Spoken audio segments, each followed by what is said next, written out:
This week for Album Swap, I recommended Joe Deceit by This Heat. I predict that Joe will give this album a 9 out of 10. Deceit, This Heat. It's a 1981 album. This is their second studio album and also their final one. And it is hard to describe in terms of genre. It's labeled as like post-punk, but I honestly wouldn't really call it post-punk. It has elements of post-punk, but it also has elements of math rock and avant-garde progressive rock. It's really interesting. Most of the songs have to deal with the seeming inevitability of nuclear war, and it's really depressing. I also think that it makes for a super interesting album. The sounds that they experiment with on this record, they're super interesting and also super influential. I hear elements of this record and stuff like Battle's work album like Mirrored, but also in a ton of math rock.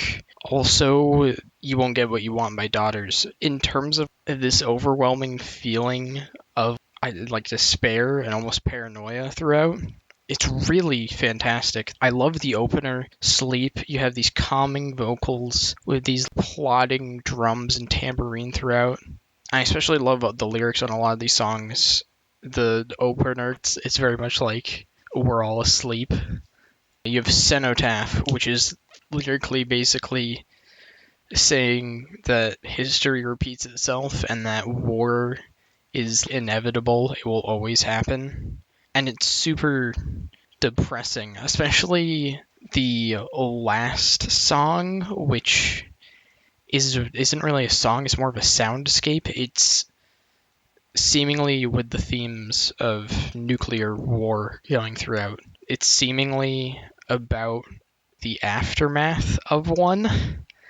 So you just have this really cold, dead sounding track going on, and it's pretty depressing. Yeah, I mean, this album is certainly not the most uplifting thing. The sound of this album is just so unique. They're so ahead of their time as well, and it's just such an interesting project, I think. And it really is very much its own thing. It's very one of a kind. Yeah, I definitely agree with that. I've legitimately haven't heard anything like this. The way they use the instrumentation on a lot of these tracks is super interesting, and there's not really any bound to them. And I said earlier that they seem to have a lot of different genres within it, and I don't think you can really pin them down to one. Paper Hats, there's this like rolling guitar riff throughout at least the beginning portion of the track, and it sounds a lot like math rock, but then 2 minutes in it completely changes into something else. And there's these super interesting screamed vocals. The vocals, especially, I think are fantastic on this record. They're all over the place, but in a good way. There are, I will say, some tracks that didn't work that well for me either because of the experimentation or a lack of experimentation. SPQR, although I think the lyrical themes on that track are really interesting, but I do think that that song is very stagnant. There's no progression on it, and I think that really takes away from the track. And I'd say the other track I didn't really like is Independence. It has a more psychedelic sound. It reminds me of some songs off of, say, Revolver or Sgt. Pepper's, where the Beatles were playing with the sitars, and I just don't think that worked out very well on it. Those two tracks that you named that you liked and like, I definitely still enjoy those tracks.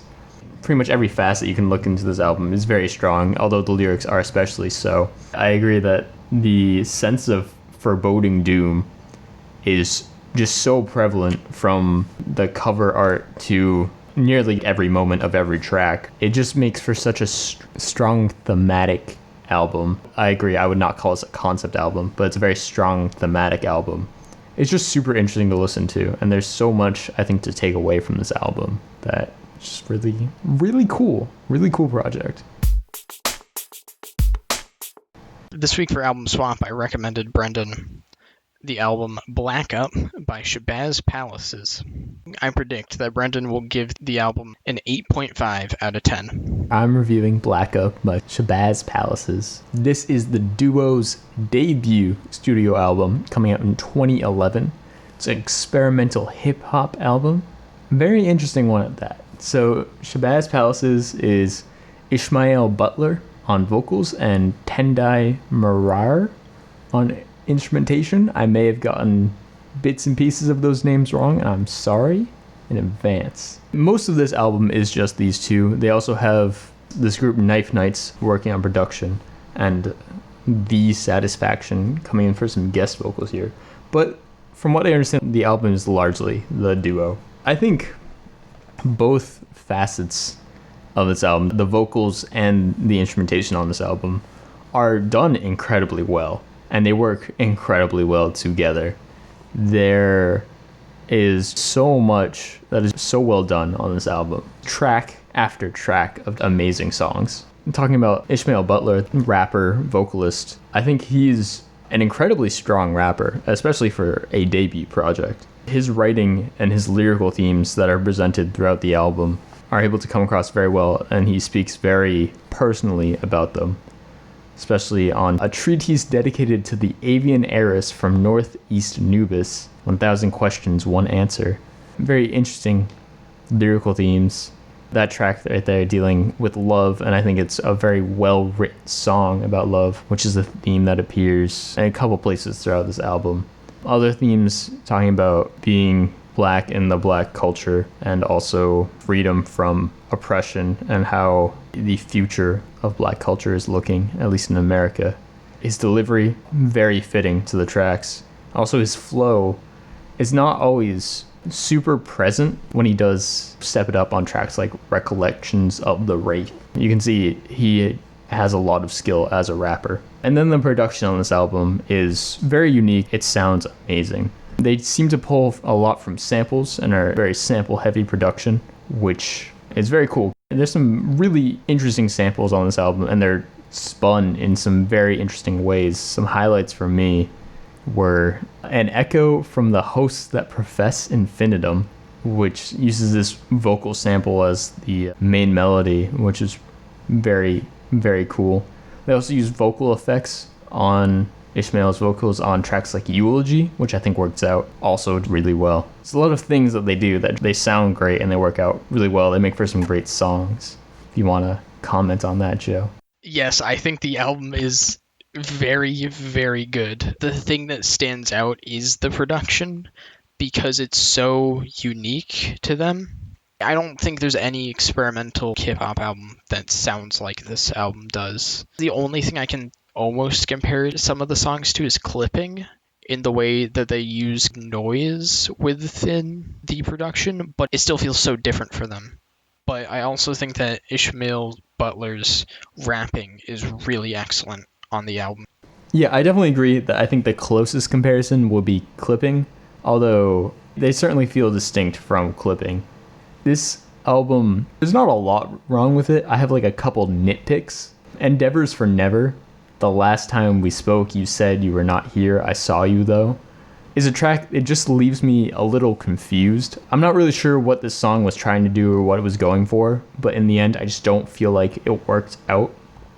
And then also Yeah You is another one of my least favorite tracks. It has a nice beat starting out, but the beat doesn't really go anywhere, and they use this vocal effect on Ishmael's vocals that I think it puts him in the background, which isn't what I wanted.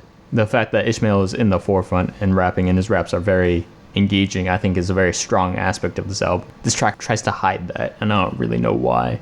But for the most part, I'd say every other track on this album is downright amazing. I'll agree with you on Yeah You. The effects on the vocals, they feel awkward, especially with him in the background. But yeah, I agree. Like, this album, it's just so inventive and unique and interesting. Deceit by This Heat is an incredibly interesting album that I would highly recommend to anyone. It's really cool listening to it and hearing all the things that inspired. There's just so many math rock albums or albums that feel like they take from it, and it's really cool hearing those. It's really fantastic. I'm at an 8.5.